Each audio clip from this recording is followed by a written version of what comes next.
नमस्कार, the right में आप सभी का स्वागत है। एक्साइल डायरी के एक नए एपिसोड के साथ हम आपको लेके आए हैं बोडी, जम्मू में। नमस्कार मारा। नमस्कार। आपका नाम? गिरजा भट्ट। गिरजा जी, कश्मीर में आप कहाँ रहते थे? हम कश्मीर में बिमिना में रहते थे। हमने नया नया घर बनाया था और हम थोड़े टाइम के लिए उस घर में 1 साल तक रहे। उसके बाद हमें वहाँ से निकलना पड़ा। जो आप 90s की बात कर रहे हैं, जब आप निकले उस दौरान क्या क्या हुआ? थोड़ा सा वो जो एपिसोड है हमें आप बताइए। उस वो टाइम, जो टफ टाइम आपका रहा है, वो कैसा रहा? जब हम वहाँ से निकले तो हम उस डर से निकले कि एक दिन वहाँ पे ऐसे हुआ कि वहाँ पे इन्होंने मस्जिदों में नारे लगाने लगे कि यहाँ से हिंदू लोग ऐसे निकल जाए या क्या था इनका अपना ये। तो उस डर के मारे हम वहाँ से निकल गए। आप अपना जो सामान था सब लेके आए थे यहाँ पे? कैसा हुआ था? हम कोई भी चीज़ लेके नहीं आए, बस हम अपनी जान बचा के निकले वहाँ से। बच्चे छोटे थे, एक साल का था, एक 2.5 साल का था। उनको उठा के हम निकल गए वहाँ से और हमारे पास कुछ भी नहीं था जब हम घर से निकले। तो जम्मू पहुँचे। तो जम्मू में आके कहाँ रहे आप? जम्मू में हम सुभाष नगर में रहे। हमने 2-3-4 महीने तक सुभाष नगर में रहे। उसके बाद हम दिल्ली चले गए।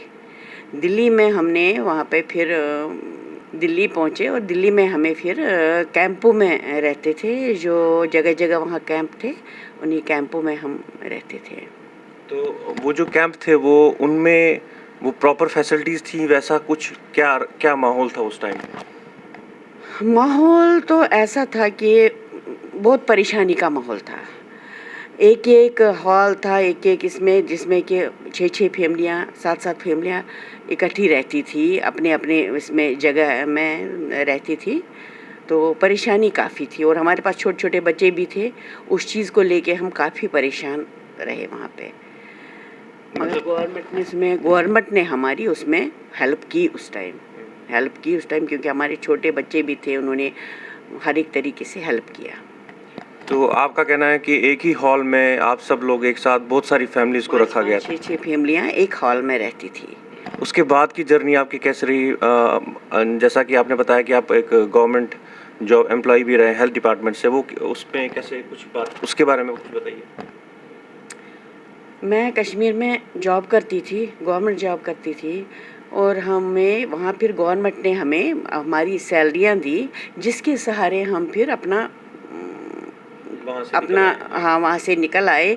जब हम निकले हैं, ये भी था कि जिस टाइम हम निकले हमारे पास 1000 रुपये जेब में था। जब हम भागे, हमें उसको गाड़ी वाले को देने के लिए पैसा भी नहीं था।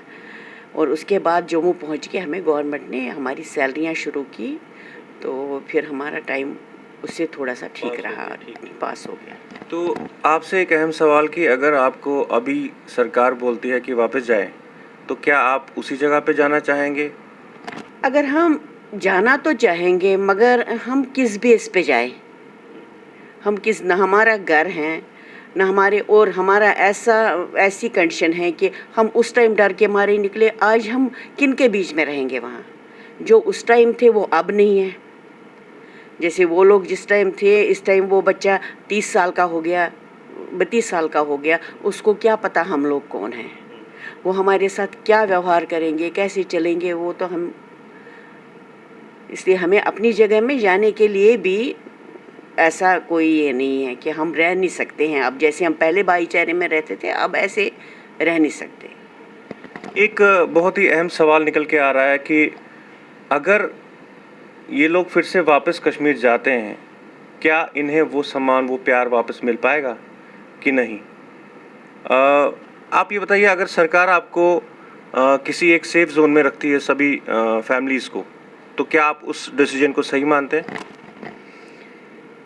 अगर हम किसी एक जगह पे रहते हैं तो फिर भी हमें इन्हीं की वहाँ पे एक ही जगह अंदर, एक इसमें रहना नहीं है। बाहर निकलना है, नौकरी करनी है। तो उस चीज़ को देख के हम सोच रहे हैं कि उसमें फिर वो कंडीशन तो सेम ही लग रही है। अगर हम अपने घर में जाए तो तब भी हमें ऐसा लगेगा कि ये लोग अब नए नए लोग होंगे तो हम रह नहीं पाएंगे। अलग रहेंगे तो ये है कि अपनी कम्युनिटी है, लेकिन बिल्कुल हमें इस दायरे के अंदर ही तो रहना नहीं है, दायरे से बाहर भी आना है। तब कैसा रहेगा हमारे साथ ये तो पता नहीं।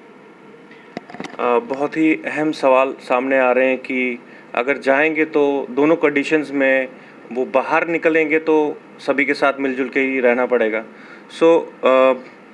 हमें लगता है कि बहुत लंबी जर्नी है सबकी, लेकिन सबसे बड़ी बात है कि ऊपर वाले की दया से जितनी भी कम्युनिटी में है सब लोगों ने अपने आप को सेटल किया है। मतलब उस दौर से गुजरे हैं कि जब कोई सामान नहीं था इनके पास, बिल्कुल खाली हाथ जम्मू आए और उसके बाद सबके पास ऑलमोस्ट घर भी बन गए।